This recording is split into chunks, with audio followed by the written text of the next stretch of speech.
Matt is an American human rights advocate with an expertise in human trafficking and modern slavery. He's currently the Chief Executive Officer of the Mekong Club, a Hong Kong-based organization that mobilizes the private sector to help fight modern slavery. Matt's topic today is Where Were You? A profile of modern slavery. He's going to share his personal lessons learned to educate us how to fight human trafficking. Let's welcome him. Well, thank you all very much. And I hope I don't repeat some of my stories that I've already said to you. But when it comes to this particular book that I'll be talking about, it's hard not to repeat some of them. So I recently did an interview, and the person who asked me the questions, I thought the questions were good because they offered different perspectives on my experiences over time. So I'm just going to use them to ask myself questions and then to answer them as part of this presentation today. So to begin with, I often have people ask the basic question, what inspired me to write this particular book? And I guess part of the reason for this is that I've been working on this topic for a long time, over 35 years. All the way from the time when human trafficking wasn't even a thing. There was no name for it. And the only reason why I know about human trafficking is because I was a public health officer and I was in Nepal and I was meeting 12, 13-year-old girls who were HIV positive, couldn't understand how they got into the situation, went to go and interview them, and then learned their horrific stories about how they were tricked and deceived into a situation where they were forced into prostitution. At the time, we thought maybe this was an isolated thing between Nepal and India. We had no idea that it was all over until we started asking other programs around the region, are you seeing this type of situation where women are ending up in prostitution? And people said yes, and they explained how they were forced and tricked into it. I guess part of the reason why we didn't know that was because nobody really paid any attention to women in prostitution. They were considered to be bad girls or criminals. It was only when we started to do safe sex type talks with them, and then we would say afterwards, well, what's your story? That they would start telling us what happened to them and so forth. So over time, I went through the period where you had people who said, if you just abolish prostitution, then human trafficking will go away. Other people were saying, if you legalize, it'll go away. There were all kinds of fights associated with that. Early years were very much associated with what I would describe as an obsession with sex trafficking because of the moral repugnance associated with this. But then labor trafficking became a thing as well. And up until 1997, there was a situation where as many times as I went to Washington to talk about this particular topic, nobody wanted to have the conversation. I was kind of that pariah, that guy who kept talking about this thing called human trafficking, and the USAID people didn't know what to make of it. And then finally, when the US government decided that this was an important topic, it was just the opposite. I was kind of brought into the fold and got very much involved in helping to set up what's called GTIP and the Trafficking in Persons program and so forth. So the point I'm making is there was a lot of history associated with this. And so part of the reason for wanting to do this book was a lot of people come to me on a regular basis and say, what's that book I can read that would help me to address human trafficking? And there's a lot of amazing books out there, but what they tend to do is a testimonial on sex trafficking or something focusing on prevention or something focusing on forced labor and the relationship with global warming and so forth. But I didn't find that there was anything that really seemed to be kind of like a textbook. So I wrote the book with the hope and expectation of outlining enough information so that people would have a general sense of what is human trafficking, how did it start, what are some of the factors associated with it, what are the statistics, how do people address the issue, and what is their role in addressing modern slavery. The book has basically three parts. As I indicated, the beginning part was very historical, very factual, full of cases and so forth. But then as you get further into the book, about a third of the way into it, I switch over to kind of what I would describe as lessons learned, experiences that I had related to my management of human trafficking, and the good and the bad and the ugly associated with that, the strengths of the things that I was able to do and my failures, and I had a lot of them. But I also talked about management and leadership experiences and interpersonal experiences. One of the stories I tell was of a conference that I attended. I went to the conference. I had never been to this particular conference. I didn't know anyone there. In the morning, I had breakfast with a couple of people. We exchanged first names, but they didn't know who I was. I didn't know who they were. I attended the sessions, and then at the reception, because these were the only three people that I knew, I went up and I started talking to them. And interestingly, they were talking about this very notorious character, and that character's name was Matt Friedman. And so obviously they didn't know who I was, and they didn't know that they were talking about me, but they kept going on and on about, well, he's working for the United Nations and he's trying to take over the Vietnam program, and he's very arrogant. He's doing this and that, and all kinds of other things. And so as I'm sitting there listening to this, I was wondering, well, what am I supposed to do? Do I let them know who I am? Do I walk away? So I didn't really know what I was going to do. And finally, I just, out of sheer sense of having to do something, said to them, I think I need to stop you. The person you're talking to is me. I'm Matt Friedman. And so obviously they were horrified by this, and you could see the expressions on their faces, and I didn't really know what to do. So finally, I just put my hand out and I said, okay, my name is Matt Friedman. Who are you? And we shook hands. And then for about an hour, we talked about the difficulties associated with gossip and what happens and how it influences people and what it does. And we admitted that all of us do it.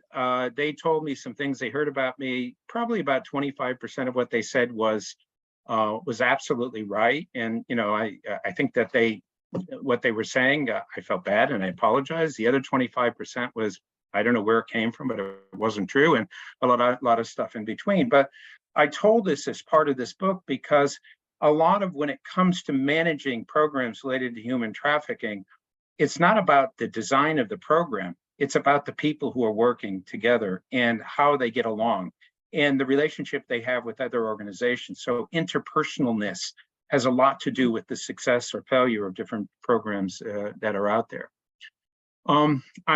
Another thing that often happens when you're doing a book talk is people ask what the most memorable story is. And I've told this story to this group, but I feel it's worth explaining not so much even what the story is, but the impact that it had on me. So going back to kind of what leads up to this, I was in Nepal. I was seeing a lot of cases related to human trafficking, but I didn't understand the evil of it until I actually went to the brothels in Mumbai, where most of those people ended up going. The Indian government invited me to do public health checks. I was there to do HIV/AIDS work, not human trafficking work. I had a police officer with me. I went from brothel to brothel, went into one of the brothels, and an 11-year-old trafficking victim saw me. And I think she saw an opportunity. So she literally ran up, wrapped herself around me and said, save me, they're doing terrible things to me. She said it in Nepalese. I understood what she was saying. I looked down at this child who was crying. She basically was wearing a dress 20 sizes too big. I turned to the police officer and said, we need to get this girl out of here. I said, we can't do that. I said, what are you talking about? You're a police officer. He said, well, if we try to leave now, we'll both be killed. So to make a long story short, we left, we came back with more police, but of course she was gone. Now, I often say this, I wasn't one of those 15-year-olds that said when I grew up, I want to be an activist. In fact, I did everything I could not to be one. I wanted to move up within the US government system, become a country director, eventually move into, other parts of the federal government. That was my plan. That was the destination that I wanted to have for myself. But this particular event pretty much changed all of that. All of a sudden, I couldn't eat, I couldn't sleep. All I could think about was this person. I started kind of reflecting on myself and realizing that so much of what I was doing was about Matt Friedman and not about the people that I was helping. And so what I did was basically at that moment surrender to the fact that now that I've been exposed to this is what I'm going to do with my life. And 30 years later, here I am talking to you. I tell this story because there are a lot of activists who go through a similar experience. You just don't decide you're going to focus on this. Something often happens that is so devastating, so personal, so defeating in your soul that you just feel like you have to make up for it somehow. And that's basically how I became an activist and got involved in this. A lot of people ask the question, so what is the purpose of the book? Well, I've described that it had these three parts, history, and it talks about what the issues and the problems are that people face and so forth. But I also recognized that I wanted to inspire people.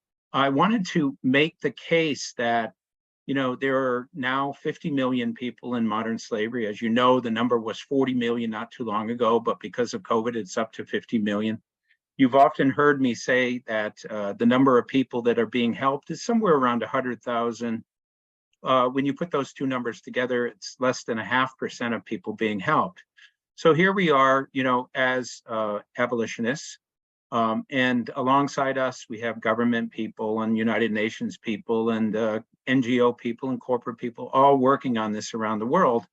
And yet we don't even have 100,000 people that are being helped out of modern slavery. And so, over the years, I've come to accept the fact that when it comes to topics like this, the only way the world is really going to heal from them or sort them out is to accept some responsibility. And so I say the same for global warming. I say the same for animal rights, for, girls' education, for poverty alleviation. All those things basically have as a major component a need for the general public to understand the issue enough to then say, okay, enough is enough. We have to stop this. And I say this because when I did my United States and Canada tour recently, I did 53 days and we did 91 presentations to all types of groups, faith-based groups, corporations, universities, the general public, Rotarians, and so forth. Out of the 12,500 people I presented to, I think probably less than 10% knew 25% of what I was talking about. If people don't know about an issue, they're not going to care. If they don't care, they're not going to do anything. And so awareness raising, as much as I feel like, a lot of people say, well, no, we have to go out and do activities and so forth. Yeah, we have to do that. But if people don't know what we're talking about, how is it that we are going to be able to make a difference? So, I look at social networking trends where some ridiculous, silly thing all of a sudden goes viral and millions of people are talking about it and debating and discussing. I've never really understood why it is that this particular sector that has so much pain and suffering, so many people involved in terrible things, it hasn't gone viral. And I think part of it is that it's kind of like when you're watching late night TV and you see, kids in poverty situations and they're trying to get you to donate something. And so you turn it off because you just don't want to be exposed to this, the negative things that are out there. I'm having a good day. I don't want to be focusing on this. So how we do awareness raising is as important as what we actually say. So in the old days, I would do 45 minutes of cases, pain and suffering, and I would create a room of zombies. They were so traumatized by the stories that I would tell that, they walked away feeling completely defeated. I recognized that that wasn't a way to present. So I went from 45 minutes to 30, that was still too long, to 20, still too long, 15 minutes. So when I usually talk to an audience, I always start with emotional stories, but I keep it to about 8 or 10 minutes. That's enough to kind of open up a person's mind, but not to shut them down. And so I think we need to learn lessons from awareness raising. And I talk a lot about that in my book. How is it that we reach people and communicate this to people so that we get their attention, but at the same time, we help them to understand that there are things that they can do to help. And I'll talk more about that in a few minutes. If I stop and look at my career, there are often times I wonder if I hadn't done this, where would I be? And I'm quite sure that I would have been very senior within the U.S. government by this time. It's just the trajectory that people like me would have had. It's the natural progression over a 20-25 year period of time. And I wonder whether or not my life would have been easier, because I've interviewed literally thousands of all kinds of victims, forced labor victims, sex trafficking victims, and it's had a toll on me. I mean, all of the Nepalese girls that I interviewed years ago, and there was about 400 of them for a book, died. And they all died before they were 17 years old because they were trafficked when they were 12, 13 years old. They got AIDS, they came back, there was no medication, there was no treatment, there was nothing there to help them. And so to add insult to injury, you have people who basically were forced into losing their freedom, their life, their hopes and dreams and aspirations, only to eventually die a painful death years later. That made me very angry. So there have been times when I've been super angry. There's been times when I've been super frustrated. There have been times when I just felt like there was no hope. But, you know, there have also been times when I got thoroughly depressed and I gave it up. I burnt out. I literally got to a point where I couldn't do this anymore. And I just put my hands up and I said, I'm done. I'm going to find something else to do. I'm going to focus on this. But you know, like most of us who are on this call, we don't pick our causes pick us. There's something about this particular cause that draws all of us to this particular group. We can't explain why it is. There are many other causes out there, and those causes have as much of a semblance of relevance and importance, but this particular cause is more important to us. My sister, I've said this before, doesn't care about people. She's an animal rights person. My brother cares about the environment.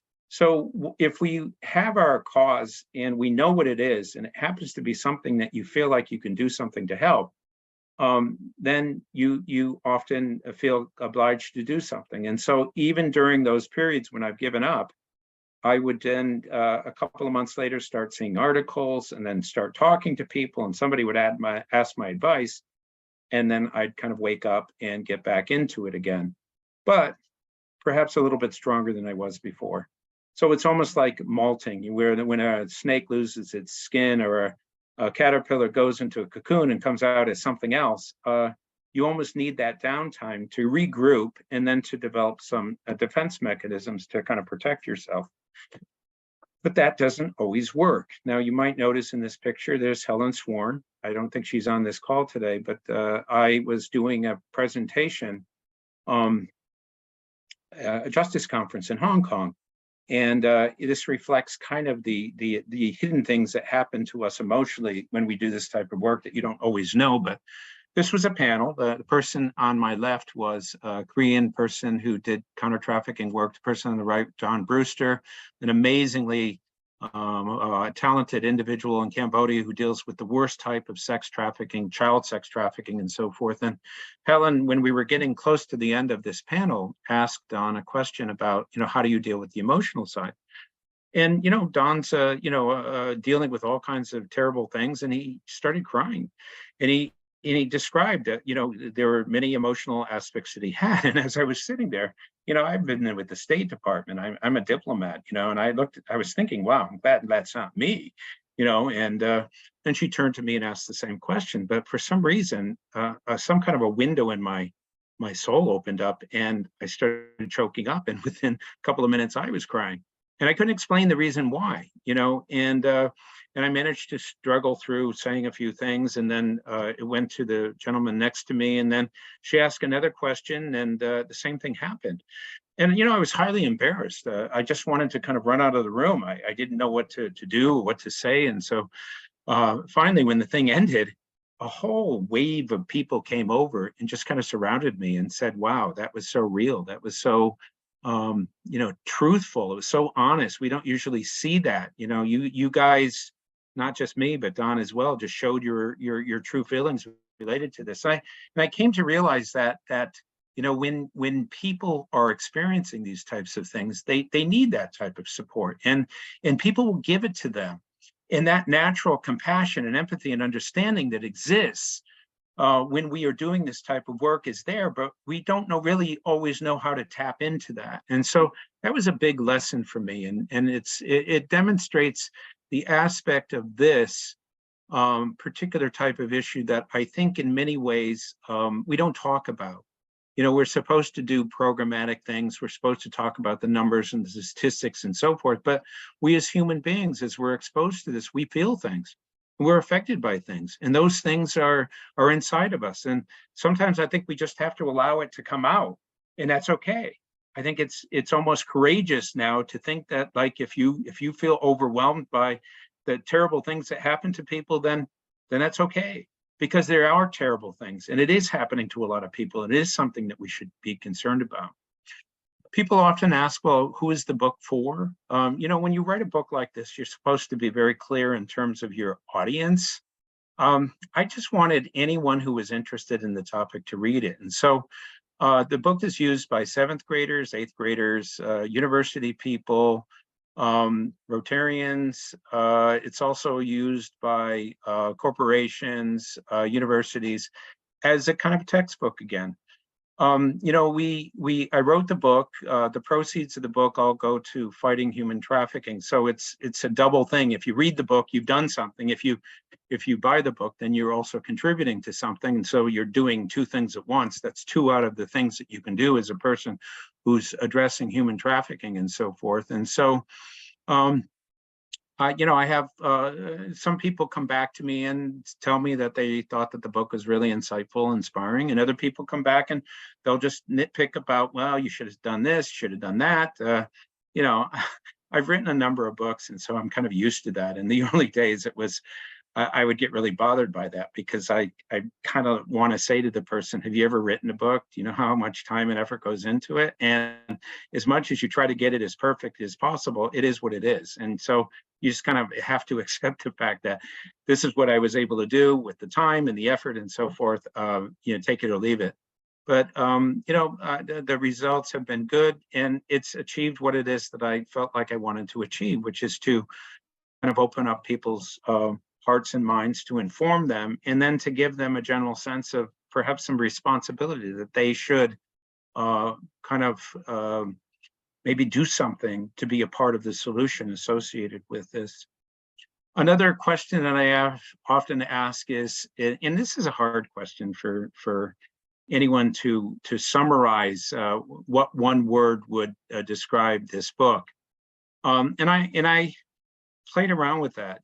Informative, is it passionate, is it I don't know, there are all kinds of words to come up with, but the one word that I think I wanted to convey most was a sense of hope. And part of it is based on my own personal journey. I've been doing this for a long time, and we still are at less than 0.5%. And you would think that after 30 years of knowing that somebody like me would get to a point where they would just say, well, why bother? And I've had a lot of people say that to me. I've had people at talks come up to me and say, you guys are spending $350 million around the world to address this, and you're only reaching 0.2%. Why don't we just, throw in the towel and say that this money could be spent better in another sector and so forth. And my response is, well, we have to do something. We have to try. We have to really make a difference. And so what kind of helps people like me who have been associated with human trafficking for a long time to address a sense of hope is to accept victory for even small things that happen. And so I often use the starfish parable, father and son walking on a beach 10 kilometers long. As they're walking, father picks up a starfish that have been beached, throws them in the water, picks another one. Son looks at the father and says, this beach is 10 kilometers long. There's no way you can help all those starfish. What difference does it make? The response is, well, to the starfish that gets back into the water, it makes all the difference in the world. So many of us in our world do whatever it is we can to take each baby step or each achievement or each person who is sensitized to this, or each person who signs up to do something or volunteer, and we look at that as a victory. And the more we see of this, the more hope that we have. And the later part of the book basically focuses on that. It helps to say that you can be a part of this. You can be part of the solution. You can make a difference. A lot of people ask the question, what do you say to people who find it hard to read this kind of book? And I heard this with the first book that I was writing called Captive Daughters. It was a novel, and I spent something like 10 years collecting information, interviewed 450 girl trafficking victims, criminals, and so forth, wrote the book. And people usually get to about page 50 where it gets into how the initiations take place, and then they put it down.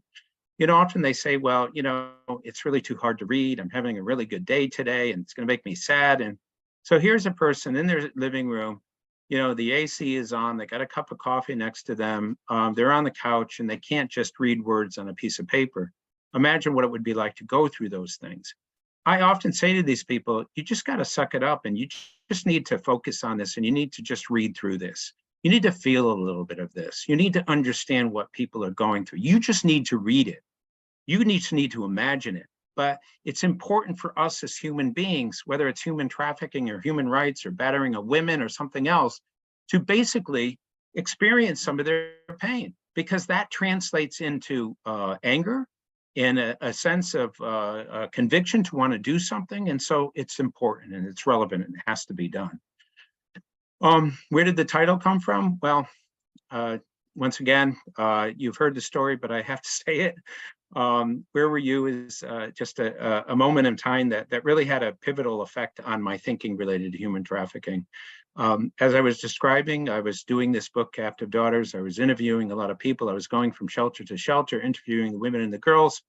Went to one shelter, there was a girl named Gita, and every time I approached her, she said, no, I don't want to give the story. But as I interviewed everyone else, she sat there and she listened, and she just was attentive the entire time. And so when I was finished and leaving, Gita comes running up to me and says, I changed my mind, you can have my story. So I said, that's great. So Gita sat on one side of the table, the rest of us on the other side of the table, and over a 3-hour period, she just told the worst story I'd ever heard of rape and torture and disease and murder and everything times 10. I had heard hundreds of stories before that, but this one was just so severe and so dire and so horrible that I didn't know what to say to her. I was shocked into silence. Finally, I turned to her and I said, wow, Gita, you must be so angry at the traffickers for the horrific things they did to you. She paused, and then she said, no, I'm angry at you and you and you. She pointed at us. She said, where were you? So that every single day she prayed for somebody to come. Nobody came. So she went to school till she was 12. Everything was right out in the open. Nobody was doing anything. She said she wasn't angry at the traffickers. She said, they're just bad people being bad people. Said she was angry at the good people, at society for allowing a 15-year-old girl to be commercially raped 7,000 times, only to eventually get AIDS, and she was dying. Now, that day she called us all out. She was basically saying, for this to end, people have to care about it. People have to know about it. People have to take a stand related to this. It can't just be a scenario where a person just says, boo-hoo, this is terrible, and then turn away. We have to take a stand. And by us not doing that, people like Gita find themselves in a situation where their life is slipping away. And she eventually died, of course. So, it just was a profound moment, because most of us thought that she was going to basically say she was angry at the traffickers. She wasn't. She was angry at us. What can the average person say? Usually when I do a talk, I'm in front of 100 people. And at the end of the talk, I say, if I could get each of you to do just one thing, that would add up. It's 1 times 100. Or if I get in front of 1,000 people, or if we can get 10 million people to do one thing, it would make a difference. And so I say, well, what is this one thing you can do? Well, one thing you can do is just to learn about the issue. And usually because they sat through a 1-hour presentation, I say, okay, guess what? You did your one thing, you're done. You don't have to do anything else. But if you go and tell 2 other people what you've done, what you learned, you've done another thing and another thing, or if you post on this, or if you sit down with your kids and talk about this, all of those things add up. You can be a responsible consumer. Before you buy something, go online to see whether or not that particular organization you're buying from has a policy related to human trafficking. If they do, congratulate them. If they don't, say, listen, I'd feel better buying your products if you had this. You can do it in a very respectful way. You can volunteer, like all of us working with Rotary and Ragus and other organizations that focus on this. The volunteering support is relevant and important, and it adds value. We can raise money. The number of organizations that used to focus on human trafficking in Asia is probably down by 25%. They don't exist anymore post-COVID. And that's because the money was diverted to health-related activities, donors lost interest, there are migrant issues in Europe and various other things going on. And as a result of that, you have a situation where, at a time when the numbers are going up, actually the resources are going down. And so just getting involved in helping out. And so I make this case. And in the book, I talk about it and describe that there are numerous things that you can do. I talk about a 15-year-old girl or 9-year-old girl who basically had a Kool-Aid stand that earned $1,500 and then she donated it. Or a father who went to the motels in his area and put up the Polaris hotline number in the bathrooms, or a girl who didn't have any library books at the library, and so related to this topic, and so she went and got them and put them in there. So there's a lot of things that can be done. So that's basically my talk. As I say, I've been working on this for a long time. I really don't know what the answers are anymore. I sometimes get lost in the whole kind of soup related to all the different things that are out there and happening and so forth. I try to maintain a certain amount of optimism. I try to figure out what I think my comparative advantage is and focus on that. But I suspect that, for the rest of my life, this will be something that I focus on.